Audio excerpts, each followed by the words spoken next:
चलो let's begin. तो cost को हम रिवाइज कर रहे थे। सबसे पहली चीज जो हमने कॉस्ट में पढ़ी थी दैट इज कॉस्ट, या इसे कहते हैं इकोनॉमिक कॉस्ट। ठीक है, इकोनॉमिक कॉस्ट जो कि दो तरह की होती है। कौन से दो तरह की? Implicit, explicit. याद है? Implicit, explicit. ये वो पैसा है जो हम आउटसाइडर को देते हैं क्योंकि हम उनसे उनका काम लेते हैं। जैसे ज्योति दीदी की salary, salary is given to the staff member. Outsider क्यों दिया मैंने ज्योति दीदी को? Because she is working for me. Maid की वेजेस, रेंट टू अंकल, ये सब इसलिए दिया जा रहा है क्योंकि I am hiring their services. Implicit होती है वो कॉस्ट जो हम अपने आप को देते हैं। अब हम अपने आप को क्यों देते हैं बिजनेस में? जैसे मैं अपने आप को प्रॉफिट देती हूं ज्ञान स्थान का। क्यों? Because I am giving my own time and services. अगर ये जगह, ये वाली जगह अंकल की ना होती, मेरी अपनी होती, तो मैं इस पर लेती रेंट ऑन ओन लैंड। अपनी ही जगह का पैसा मैं रेंट लेती अपने बुक्स ऑफ अकाउंट्स में। ये जो होता है एक्सप्लिसिट, ये एक्चुअल पेमेंट होती है। और दूसरी वाली क्या होती है, कौन बताएगा जल्दी? इम्प्लिसिट इज,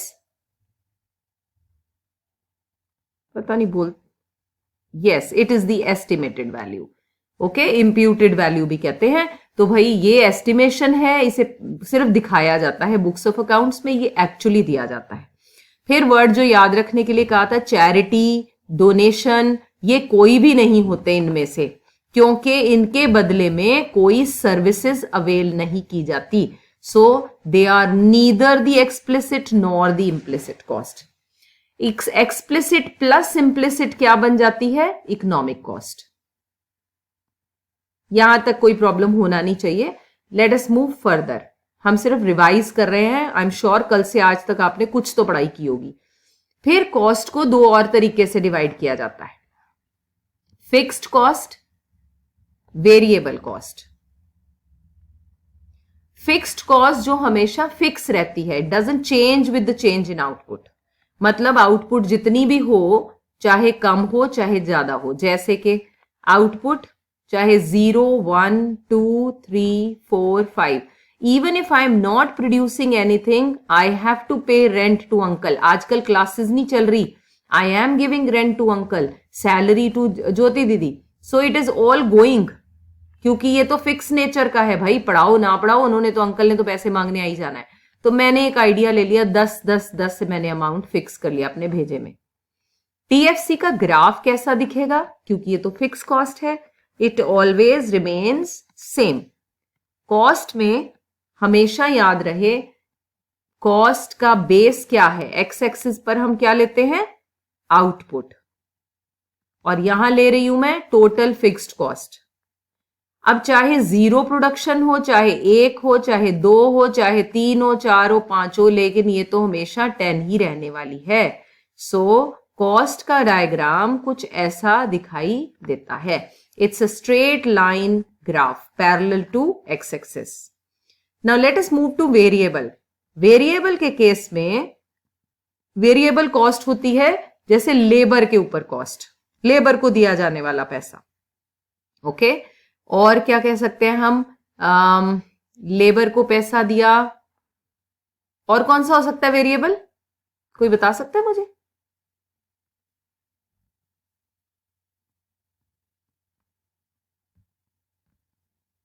रॉ मटेरियल किस में आएगा? रॉ मटेरियल इज फिक्स्ड और वेरिएबल? वेरिएबल। और एडवर्टाइजमेंट किसका पार्ट है? किसका है भैया?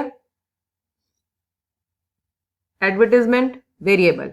दोगे तो पैसे लगेंगे। ओके, और कौन सा हो सकता है? Transportation variable. अब जब मैंने यूज ही नहीं किया तो मैं पैसे क्यों दूंगी? So total variable cost 0 level पर 0 है। No production, I have not hired any labour, तो मेरा पैसा भी नहीं जा रहा। जैसे जैसे मैं हायर करूंगी ये नंबर बढ़ेगा। सिर्फ इस नंबर को आपको कहा था याद रखना है, 24, 35। ये मैंने कॉलम्स बाद के लिए बना लिए, ठीक है। अब हम बनाएंगे डायग्राम। ओहो, ये क्या आ गया? हाँ जी, now let's make the diagram. Variable का डायग्राम जो होता है वो कैसा दिखाई देता है? कैसा होता है? शेप किसी को याद है? It is anyone? Very good. अब एस तो ऐसा होता है, ये इनवर्स है, पहले ये ऊपर आएगा और फिर ऐसा चलेगा। इसका मतलब this is going to be like this. Oh wow, बड़ा अच्छा बना दिया मैंने। TVC first increase is at diminishing rate, then constant rate and then finally at increasing rate. आपको डायग्राम्स की प्रैक्टिस करनी पड़ेगी खुद, ठीक है। ये हो गया हमारा डायग्राम। इसका रीजन हमने कहा कि भाई टोटल वेरिएबल कॉस्ट की शक्ल इनवर्स एस शेप क्यों है, तो हमने क्या कहा था, क्या कारण है? Why it is S shaped, inverse S shaped? Due to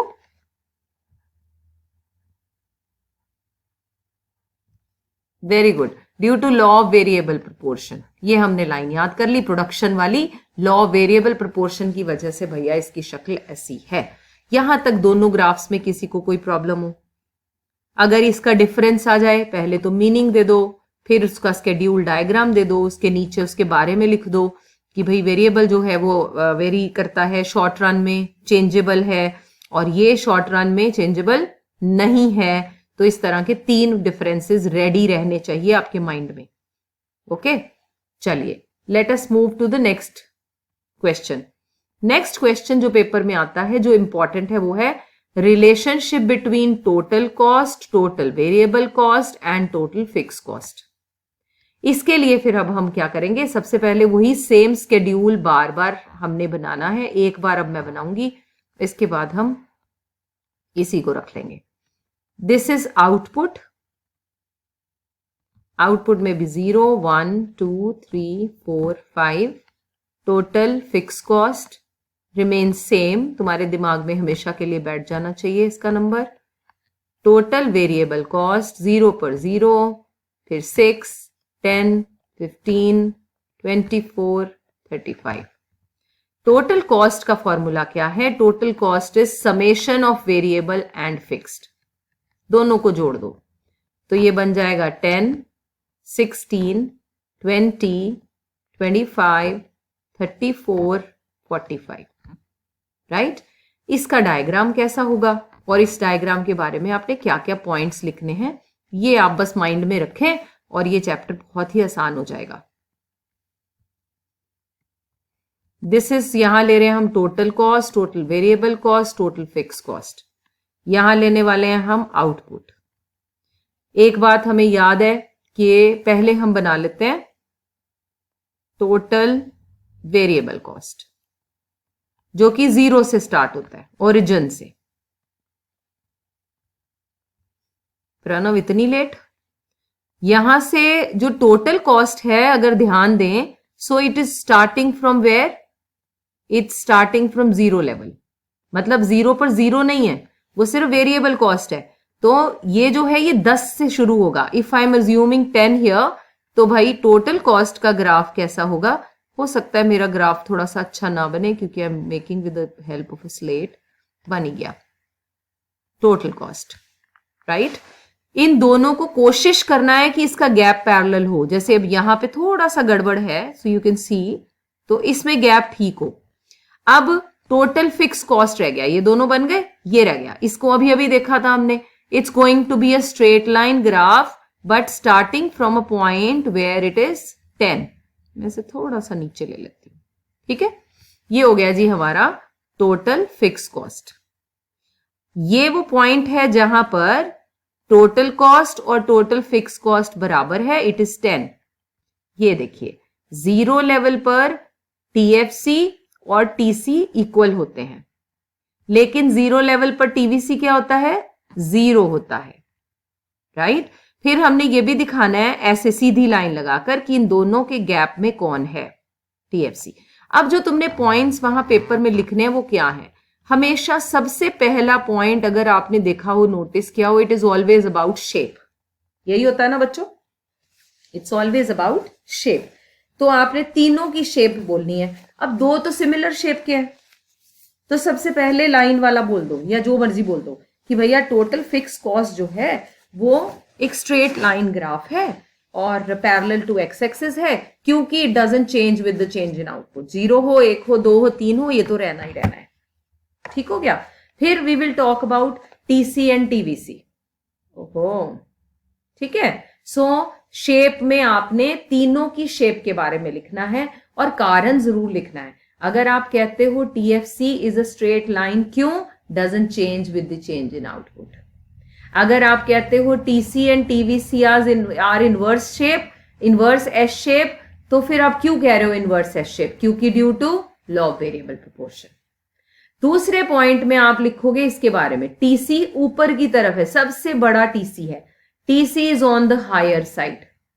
क्यों है हायर? कौन बताएगा मुझे? Please tell me somebody. TC सबसे ऊपर है, फिर टीवीसी है, फिर नीचे टीएफसी है। टीसी हायर क्यों है? Somebody please help me. Very good. इसमें दोनों वेरिएबल्स के नंबर आते हैं, तो ऑफकोर्स इसका नंबर उनसे बड़ा होगा और उसकी प्लॉटिंग हाई लेवल पर होगी। तीसरा क्या पॉइंट लिख सकते हैं? ये लिख सकते हैं जी इन दोनों के गैप के बारे में कि टीसी और किसका गैप है बेटा? टीसी और टीवीसी का। तो अगर मैं इस फॉर्मूला के हिसाब से टीवीसी इधर ले जाऊं, टीसी माइनस टीवीसी, क्या मिलेगा मुझे फिर? टीएफसी। बोला इन दोनों के गैप में टीएफसी है, तभी तो ये गैप कैसा है? पैरेलल गैप है। It will never meet each other, never meet. क्यों नहीं ये आगे जाकर मिलेंगे? क्योंकि इन दोनों का गैप हमेशा सेम होगा। देखिए सेम होगा। TFC is a constant number, that is why यहां से देखो, यहां से देखो, यहां से देखो, लाइन में गैप सेम है। तभी मैंने बोला था बनाते हुए भी मेक श्योर कि गैप सेम हो। अब बनाया हो उल्टा पुल्टा सा और लिख रहे हो गैप सेम होता है। चौथा नंबर, और क्या लिख सकते हैं हम इसके बारे में? Somebody help me. है कोई और पॉइंट अपना? आई थिंक इतना ही है ना? हाँ, I think this is all about this question. इस क्वेश्चन को डालना हो टीचर ने तो there is a way, direct ही डाल देती है, relationship between this this this, सीधा ही। ठीक है। या फिर ये जो पॉइंट्स हमने लिखे हैं कि सॉरी, ये जो पॉइंट्स हमने लिखे हैं ये क्या खुल जाता है? हाँ राजे, जैसे वो कहेगी टीसी और टीवीसी का गैप बताओ कौन है, ये भी पूछ सकते हैं। तो बोला जी ये है। क्या ये कभी मिलेंगे आगे जाके? नहीं, दे विल नेवर मीट, क्योंकि TFC will always be constant. Okay, तो इस तरह से या तो एस टाइप के क्वेश्चंस आ जाते हैं या स्केड्यूल भी आ जाता है बीच में, फिल इन द ब्लैंक्स। कोई एक नंबर दो नंबर इरेज कर देंगे बीच में और बोलेंगे जी इसको बना के दिखा दो। यहां तक कोई इशू है किसी को तो पूछ लीजिए, नहीं तो फिर आई शुड प्रोसीड फर्दर। चलूं आगे?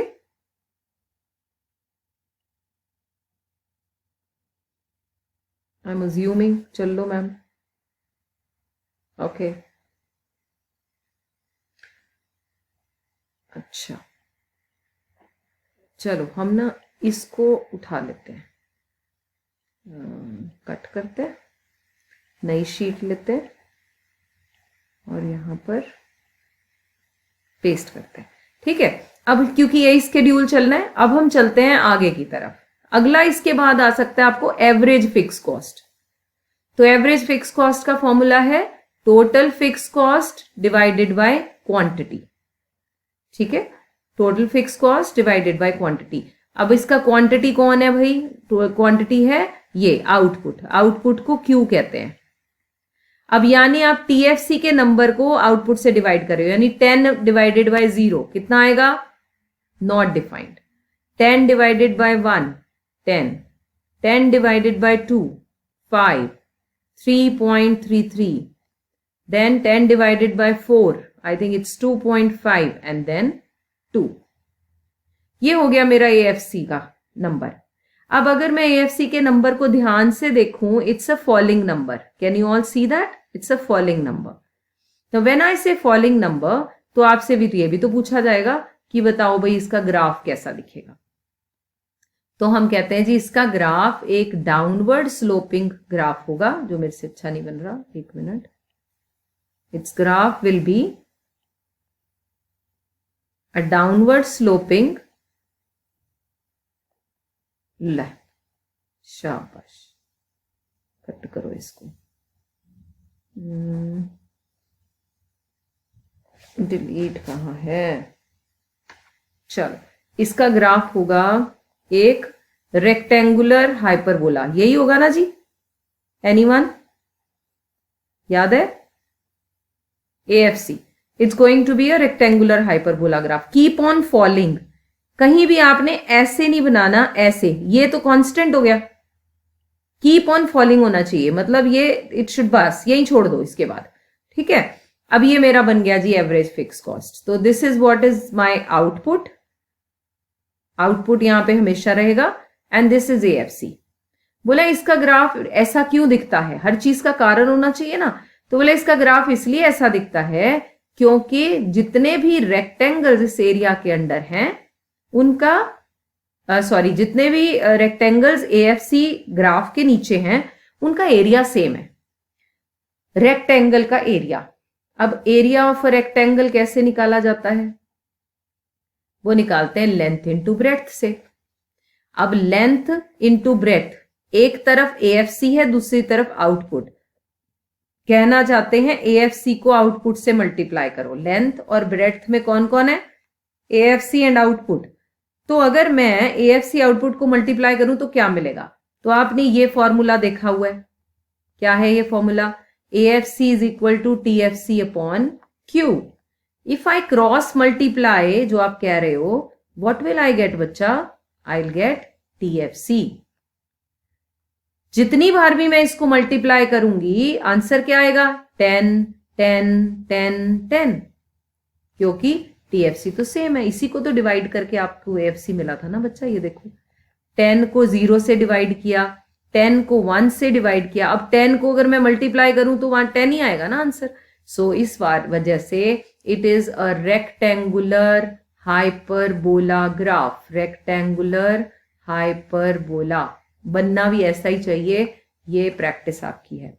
ये हो गया जी मेरा फर्स्ट ग्राफ एवरेज वाला, ओके ये हटा देते हैं हम। किसी को कोई प्रॉब्लम हो तो you have to speak, you have to tell me that ma'am मुझे ये बात नहीं समझ में आई, तभी रिवीजन का फायदा है, नहीं तो मेरे को तो आता ही है, बोल बोल के चली जाऊंगी मैं फिर। ओके चलूं आगे बच्चों, चले,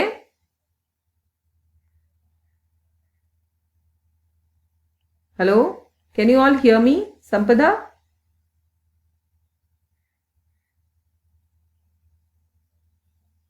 अच्छा ठीक है, ओके चलिए। एवरेज वेरिएबल कॉस्ट, जैसे AFC निकला है TFC अपॉन Q से, ऐसे ही AVC निकलेगा TVC अपॉन Q से, उन्हीं के टोटल को क्वांटिटी से डिवाइड कर दिया जाएगा। TVC ये रहा, ठीक है, मैं डिफरेंट नंबर कलर ले लेते हैं, TVC इज दिस, इसको आउटपुट से डिवाइड करना है, 0 डिवाइडेड बाय 0 कुछ भी नहीं, not defined, 6 divided by 1 6, 10 divided by 2 5, 15 divided by 3 5, 24 divided by 4 6, 35 divided by 5 is 7। अब अगर हम इनके नंबर ध्यान से देखें तो हो क्या रहा है, पहले ये फॉल हो रहे हैं फिर बढ़ रहे हैं, पहले फॉल हो रहे हैं और फिर इंक्रीज हो रहे हैं, यानी इसका ग्राफ कैसा दिखाई देगा, let us understand, it is going to be a U shape graph, it's going to be a U-shaped graph, 0 axis y। जो अच्छे बच्चे हैं जिन्होंने नंबर लेने वो साथ साथ बनाते भी हैं कि चलो मैं ट्राई भी करके देख लूं, so it is going to be a U-shaped graph. बोल है बिंगा जा हो गया, ये तो अच्छा नहीं बना,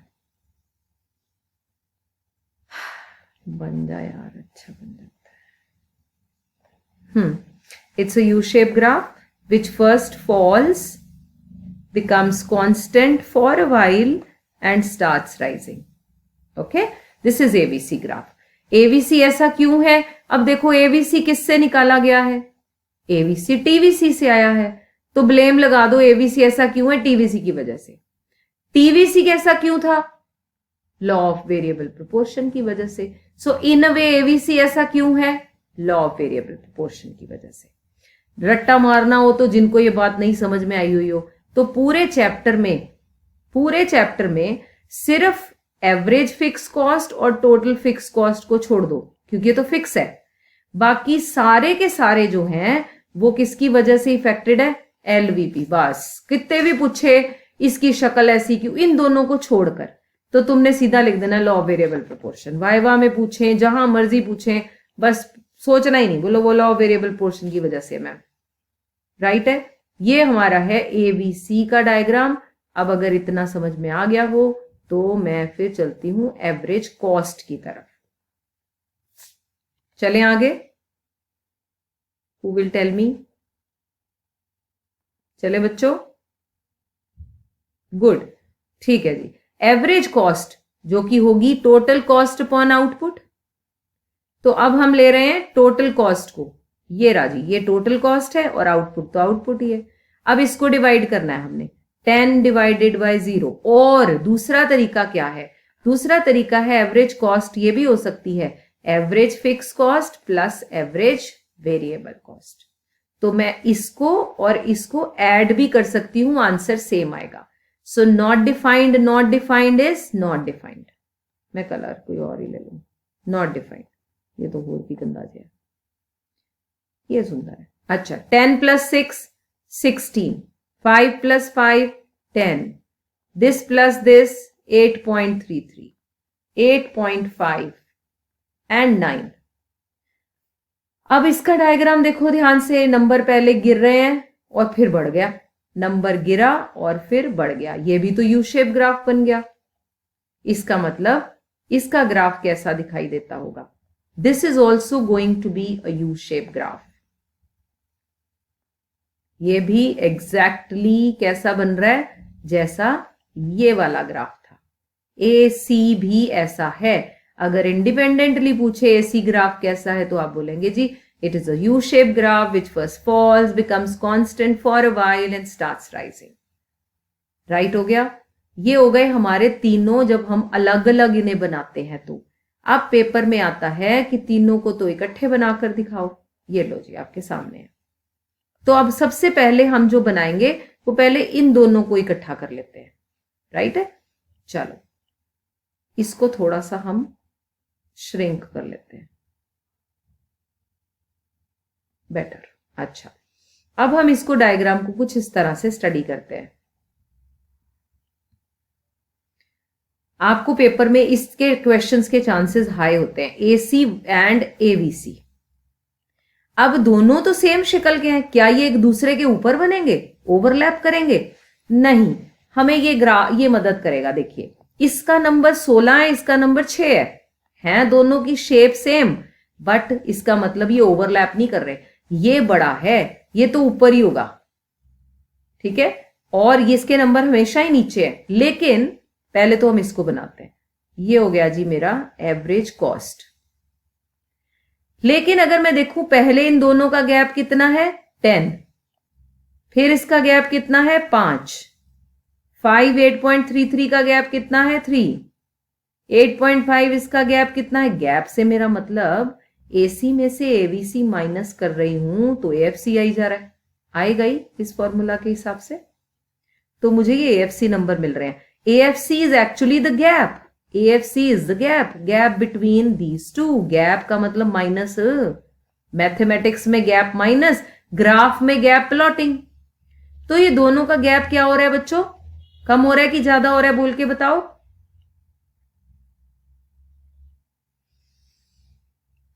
दोनों का गैप कम हो रहा है, ज्यादा हो रहा है?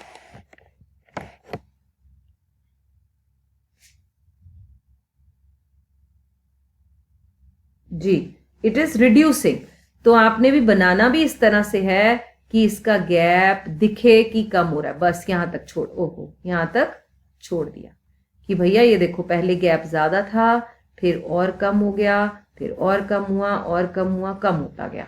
तो this is how we are going to show the gap line. Okay, ये हो गया एबीसी। तो हमने कहा इन दोनों के गैप में कौन है, एएफसी।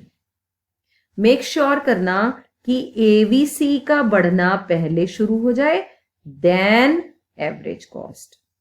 वो क्यों, ये भी हम बात करते हैं। अभी 1 मिनट पहले मैं बना दूं।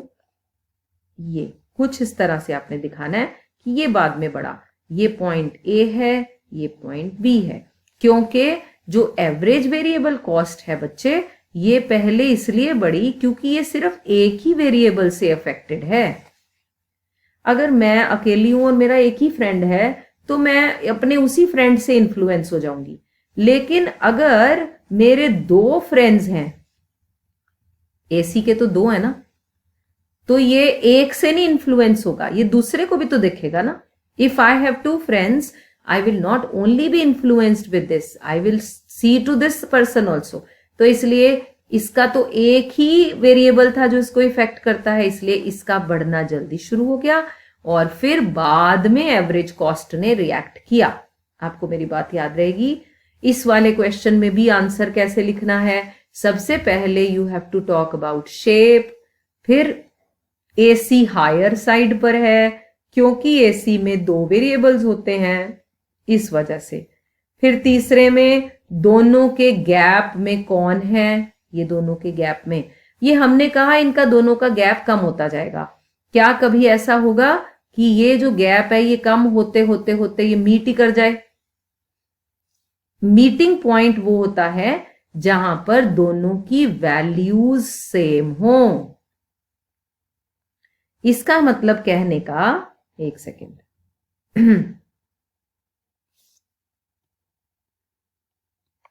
इसका कहने का मतलब है कि ये दोनों की वैल्यूज जब बराबर हो जाएंगी, इसकी और इसकी, ये दोनों एक ही कंडीशन में बराबर हो सकती हैं अगर एएफसी 0 हो जाए। पर अगर मैं ये ग्राफ देखूं ये तो कभी 0 नहीं होता। अगर मैं एएफसी के नंबर देखूं ये तो 0 नहीं होगा। क्यों नहीं होता एएफसी 0, कौन बताएगा? Why AFC can never be 0?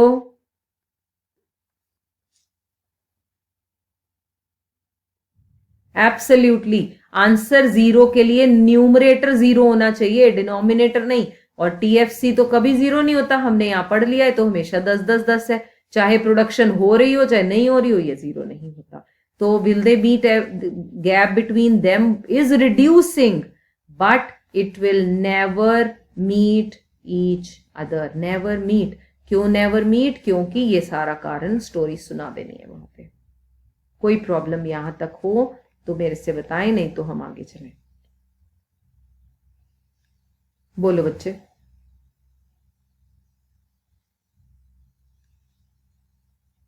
उसको हम लिखते हैं एवीसी जो है, एक सेकेंड देखो, कि मिनिमम एवीसी का पहले क्यों आ रहा है, ये कहना चाहते हो? आप बताओ सोच के। अभी अभी मैंने बताया भी है। आपको क्या लगता है क्यों आ रहा है ये पहले? क्यों ये पहले बढ़ना शुरू हुआ? याद है कुछ? नहीं। हाँ, इसमें तो दोनों एवरेज है ना, तो इसका रिस्पॉन्ड करना लेट तो समझ में आता है। पहले तो एवीसी कैसे चेंज हुआ। अगर एवीसी की स्टोरी समझनी है तो टीवीसी के पास जाना पड़ेगा। ये देखो, ये टीवीसी पहले डिमिनिशिंग था तो एवरेज कॉस्ट गिर रही थी। ये एवरेज वेरिएबल कॉस्ट है, ये टोटल वेरिएबल कॉस्ट है। इसी से तो ये निकला ना बेटे। जब इसने बढ़ना शुरू किया तो इसने भी तो बढ़ना शुरू कर दिया। तो ये बोला ये पहले बढ़ने लग गया है ना। टोटल एवरेज बाद में बढ़ा। इसका मतलब जैसे ही एवरेज कॉस्ट बढ़ना शुरू हुआ, अब एवरेज कॉस्ट के 2 कंपोनेंट है। फिर से ये स्टोरी सुनते हैं। एवरेज कॉस्ट में 2 कंपोनेंट है। इसने तो हमेशा गिरना ही गिरना है। इसका तो ये देखो, इसका तो थ्रू आउट बिहेवियर है, इसने गिरना ही गिरना है। ये भी पहले गिर रहा था तो इसका गिरना भी लाजमी था, क्योंकि दोनों के फॉलिंग नंबर हैं तो इसका नंबर भी तो फॉलिंग ही होगा। सडनली इसने टोटल ने अपनी स्पीड चेंज की, इसने एवरेज को कहा वेरिएबल कॉस्ट को तू भी बदल जा, तो ये बदल गया। ये कहता है ये क्या हो रहा है, ये तो अच्छा भला गिर रहा था, ये सोचने लगा, कांस्टेंट पे आ गया। कहने का मतलब इसकी स्पीड देखो, इसकी स्पीड थोड़ी कम हो गई। ओके, अब जैसे इसने देखा ये फिर बढ़ गया, कहने का मतलब इसने फिर एक एडेड नंबर दे दिया, प्लस नंबर दे दिया, बड़ा नंबर दे दिया। तो ऑफ कोर्स क्योंकि ये तो इन दोनों का समेशन है तो इसने बढ़ना ही था। फिर ये नेक्स्ट पॉइंट से इसने भी बढ़ना शुरू कर दिया। क्लियर? हाँ, तो ये स्टोरी वही, यही वाली वो पहले जो सुनाई थी वही वाली स्टोरी है, तो इसको इस माइंडसेट से याद रखना है। अच्छा, अब तीसरा क्वेश्चन है। अब ये दोनों तो हमने बना लिए, ये तीसरा भी इसमें ऐड करने के लिए आ सकता है। तो फिर आपने क्या किया, यहां से लिया और कहीं से भी ऐसे, मैं गंदी सी लाइन नहीं बनानी, साफ करके दोबारा बनाऊंगी।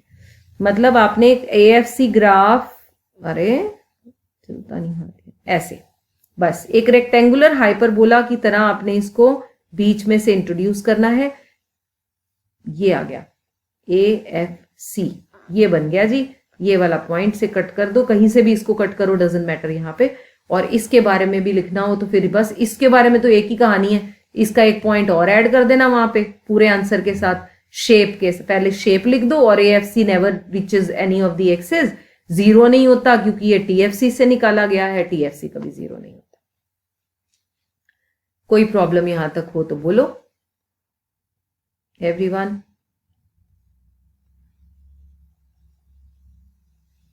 नहीं है, चलें आगे फिर। चलो फिर अब हम आगे बढ़ते हैं। अच्छा, अब हमें यहां पर एक मार्जिनल कॉस्ट नाम की भी चीज ऐड करनी है। मार्जिनल कॉस्ट ये दो तरह से निकलती है। मेनली इसको पूछे ना कि मार्जिनल कॉस्ट का मेन रीजन क्या है, TVC है, TVCN माइनस TVCN-1। और इसका एक और भी तरीके से निकलता है, कैसे, TCN माइनस TCN-1। ठीक, अब हमारा सवाल हो सकता है मन में आता हो कि मार्जिनल यूटिलिटी हमेशा टोटल यूटिलिटी था, क्योंकि वहां पर कोई टोटल VC नहीं था या टोटल वेरिएबल यूटिलिटी नहीं थी, इसलिए था, वहां थे ही सिर्फ टोटल। लेकिन यहां पर क्योंकि वेरिएबल भी है इसलिए it's mainly affected from variable, but yes ये टोटल कॉस्ट से भी इफेक्ट हो जाता है, क्योंकि फिक्स कॉस्ट जो इसके बीच का कंपोनेंट है वो हमेशा सेम रहता है।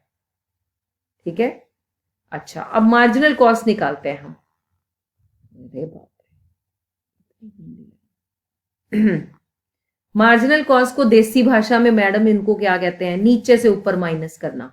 सो लेट अस सी टोटल कॉस्ट से मार्जिनल कॉस्ट जीरो लेवल पर TVC की तरह बिहेव करता है। फिर आप माइनस करो 6 माइनस 0, TVC है ना, नीचे से ऊपर minus 6, 10 minus 6 4, 15 minus 10 5, this minus this 9, this minus this 11। अब अगर मैंने कहा ये TVC से निकलता है, TC से निकलता है, लेट्स सी, 16 माइनस 10 6, 20 माइनस 16 4, निकल रहा है 5, 9 एंड 11। इसका मतलब आप किसी भी वे से निकालें आंसर हमेशा सेम आएगा। अब मार्जिनल कॉस्ट के बारे में पूछते हैं कि इसकी शक्ल बताओ कैसी है, ये कैसा दिखाई देता है। तो देखिए जी, ये भी फॉलिंग है और फिर राइजिंग है, फॉलिंग है और फिर राइजिंग है, ये भी एक यू शेप ग्राफ है।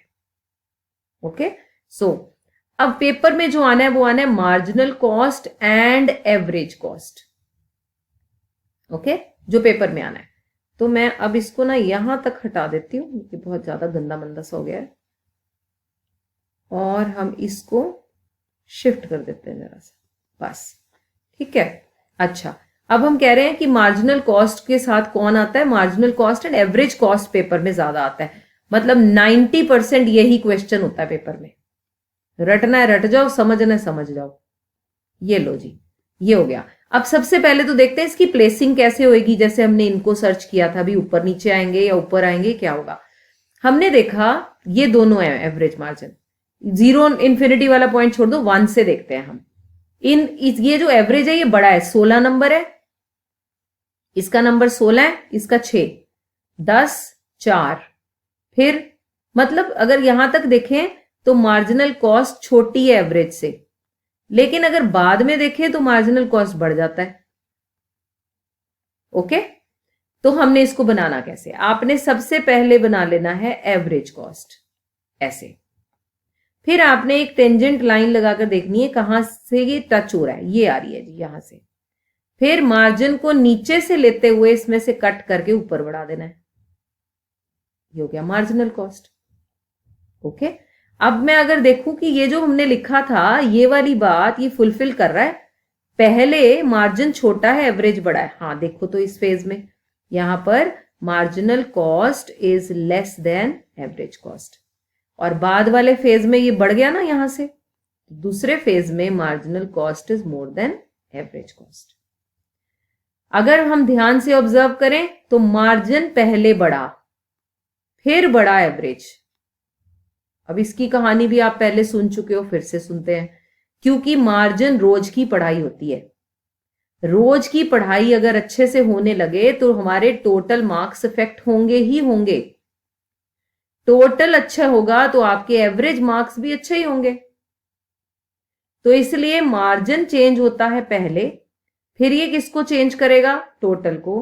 टोटल किसको चेंज करेगा? एवरेज को, क्योंकि एवरेज का फॉर्मूला क्या है? TC upon Q. तो एवरेज तो आया ही टीसी से है, तो margin will change total, total will change average, that is why it is taking time. पहले मार्जिन बढ़ा, इतनी देर में इसने टोटल को चेंज किया और फिर अगले ही स्पेस से एवरेज ने बढ़ना शुरू कर दिया। बात समझ में आ गई बच्चों? ये वाली, हेलो, हाँ जी, गुड। बाकी सब हैं कि चले गए हैं? क्या चक्कर है, आवाज क्यों नहीं आ रही? और ये वो पॉइंट है जब मार्जिनल कॉस्ट एवरेज कॉस्ट के बराबर है। इसका तो आंसर ही बड़ा आसान है। सबसे पहले अगर सीधा सीधा क्वेश्चन आया, talk about shape, both are U shaped graphs because of law of variable proportion. चलो, दूसरा, marginal cost is less than average cost. जब तक ये लेस है एवरेज गिर रही होती है, एवरेज गिरती है। तीसरा, मार्जिनल कॉस्ट एवरेज कॉस्ट के बराबर है। जब ये बराबर है तो एवरेज कॉस्ट अपने मिनिमम पर होती है। चौथा, मार्जिनल कॉस्ट सबसे दुनिया का आसान आंसर है, more than average cost.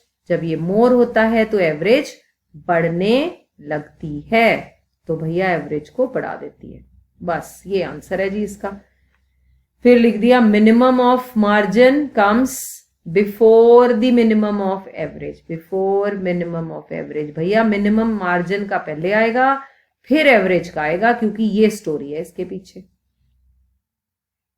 I am sure there is no problem, nothing. ये आंसर है, आपके नोट्स में भी यही है और बोला भी मैंने सेम है, ये आपने रटना है। ओके, इसको हटाते हैं।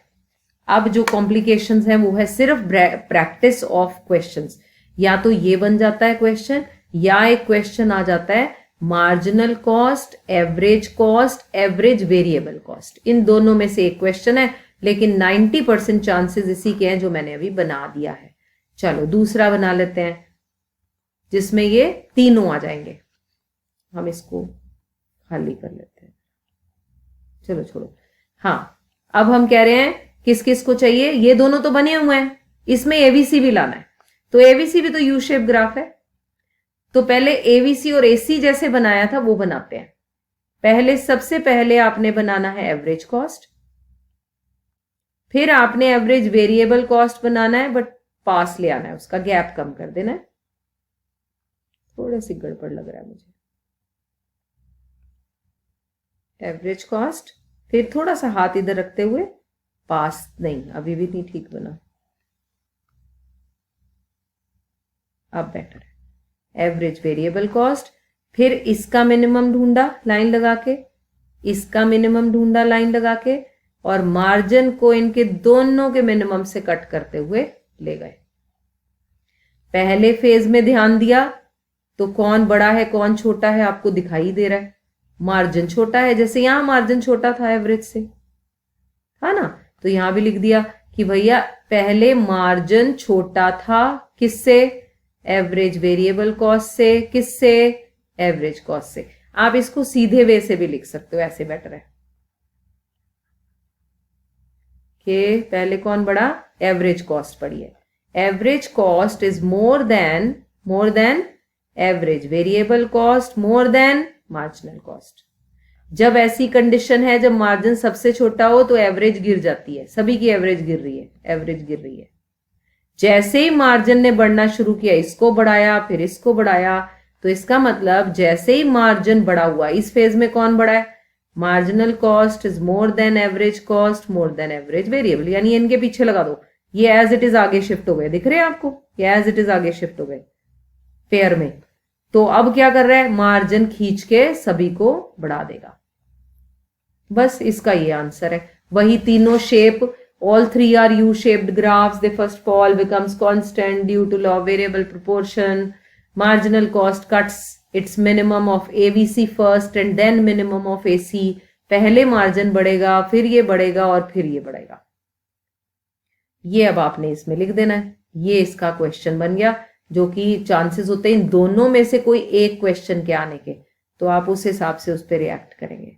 लास्ट इसमें अगर टीचर ने ज्यादा ही तंग करना हो और आपसे कहे कि सारे कुछ इकट्ठा कर दो, फिर डायग्राम कुछ ऐसा दिखता है, इसकी प्रैक्टिस कर लो।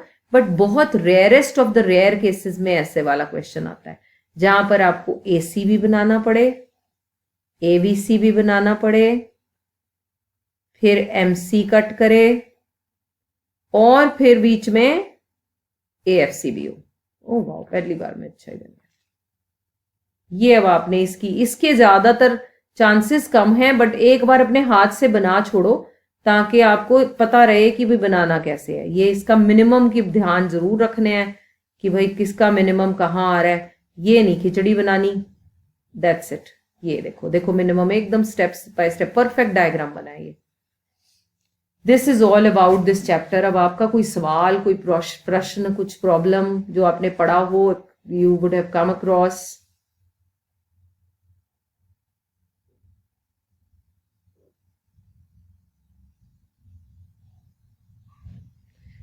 ओके, ये हटा दूं बच्चों? चलो गया। डेप्रिसिएशन एक्सप्लिसिट क्यों है ये कह रहे हो? देखो, डेप्रिसिएशन क्या है? इस तरह की सारी कॉस्ट ही देखनी है। आप एक बात बताओ, ट्रांसपोर्टेशन कॉस्ट क्या है, इंप्लिसिट की एक्सप्लिसिट? एडवर्टाइजमेंट, इंश्योरेंस, फिर ये क्यों लग रही है इम्प्लिसिट है? पहले तुम बताओ, फिर मैं वही चीज एरिया याद साफ करूंगी। ये किस एंगल से लग रहा है आपको कि ये इम्प्लिसिट है? Is the owner giving depreciation to himself?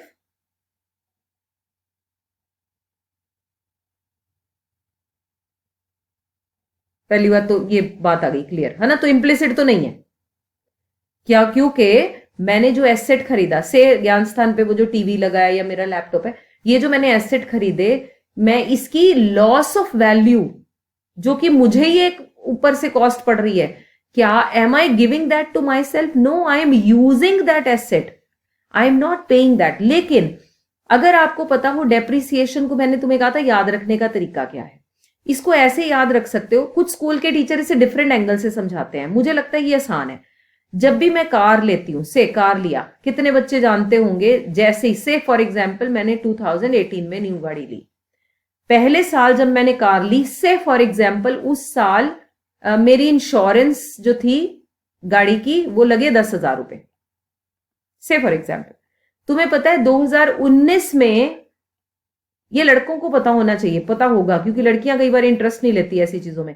लड़कों बताना जरा, मैंने गाड़ी ली 2018 में, 19 में मैंने 18 में इसकी इंश्योरेंस कराई 10,000 की, अगले साल इंश्योरेंस ज्यादा से होगी कि कम से? आप नहीं बोलोगे संपदा, अगले साल इंश्योरेंस ज्यादा से होगी कि कम से?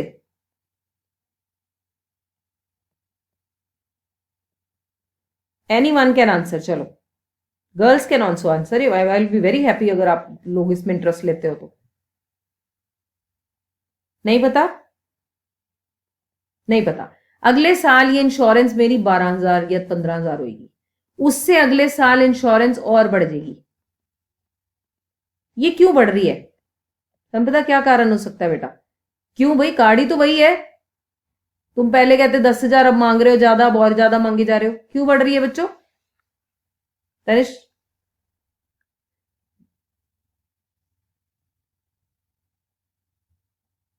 हाँ, उसके डैमेज होने के चांसेस बढ़ते जा रहे हैं, बढ़ते जा रहे हैं। जितनी पुरानी हो रही है उसकी रिपेयर के चांसेस बढ़ते जा रहे हैं। क्यों? क्योंकि वो गाड़ी क्या हो रही है? Loss of value due to wear and tear. इसे बोलते हैं वियर एंड टियर इज, क्योंकि तुम यूज करी जा रहे हो, करी जा रहे हो, तो उसके ब्रेकडाउन के चांसेस आर हाई। अब क्यों वो कहते हैं तुम्हारी गाड़ी पुरानी, जितनी पुरानी गाड़ी उतना ज्यादा इंश्योरेंस, तभी तो लोग ज्यादा पुरानी नहीं रखते, फिर कहते हैं इनने तो इंश्योरेंस में पैसे लग जाते हैं। तो कंपनी कहती है हाँ भाई हम तुम्हें इंश्योरेंस दे रहे हैं, लेकिन हम तुम्हारा इतना थोड़ी रिस्क ले। तो ये पैसे किसको जा रहे होते हैं? ये this is giving to the outsider.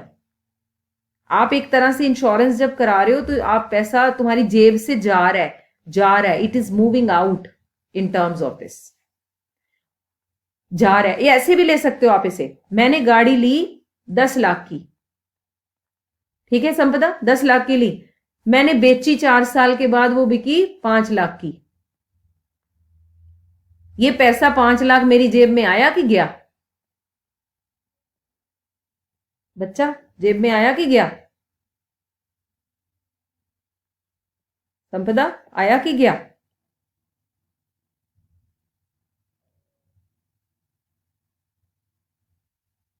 बोलो।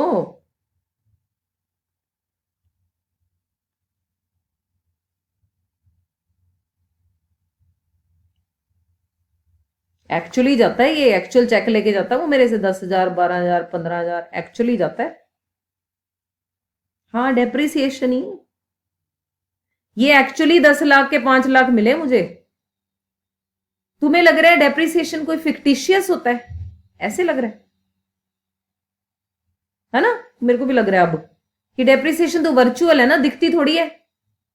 दिखती है मेरी पॉकेट को हर साल जब गाड़ी की इंश्योरेंस कराऊं मुझे दिखती है ये देखो, जब बेचूंगी तो भी दिखेगी। ये देखो, हो रही है वर्चुअली, वियर एंड टियर हो रहा है, उसकी वजह से ये कम हो रही है, इसकी वैल्यू ये नहीं दिख रही। आप बिल्कुल ठीक कह रहे हो, मतलब आज मेरी गाड़ी की वैल्यू कितनी दिख नहीं रही, उस पर लिखा नहीं, लेकिन गाड़ी की वैल्यू पता है कब चलेगी? जब मैं सेल पे लगा दूंगी, तो वो उतनी तो नहीं मिलेगी जितने की थी, बहुत कम मिलेगी। क्यों? It is gone, this money is gone to the outsider, मेरी जेब से गए, बस गए। गए मतलब बाहर गए ना, बाहर बाहर गए, तो इसलिए ये क्या है? एक्सप्लिसिट। मेरे पास तो नहीं आए ना।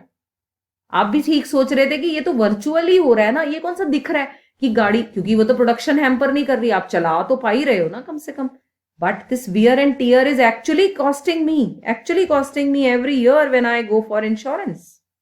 इस मेरी ये जो पुरानी गाड़ी है ना स्कॉडा, इसके 25,000 इंश्योरेंस हो गई, 10 साल पुरानी हो गई। अब मेरे को तो दिल ही नहीं करता, ये बढ़ बढ़ के इतनी हो गई, और 25,000 रुपए यार, इतने सालों से दे ही जा रही हूं मैं। ठीक है, they are insuring me, no doubt about it, लेकिन every time they are saying break down chances are more more more more, तो ले आओ जी। So it's actually costing me and I am actually paying. तो इसका मतलब it's the actual money expenditure given to the outsider for this service. Is it clear? इससे ज्यादा detail में, हाँ डिटेल में जाने की जरूरत नहीं है, तो हमने कौन सा पीएचडी करनी है इस पे, लेकिन हाँ आपको इतने पॉइंट से मैंने इसलिए इस तरह से समझाया कि आपको ये माइंड में रहेगा। कुछ टीचर इसे किसी और वे से भी समझाते हैं, मैंने एक दो को देखा है लुधियाना में, लेकिन this is a right way to understand. This is the actual payment not coming to me, going to the outsider, that is why it is explicit cost. Any other doubt? Anybody? Quickly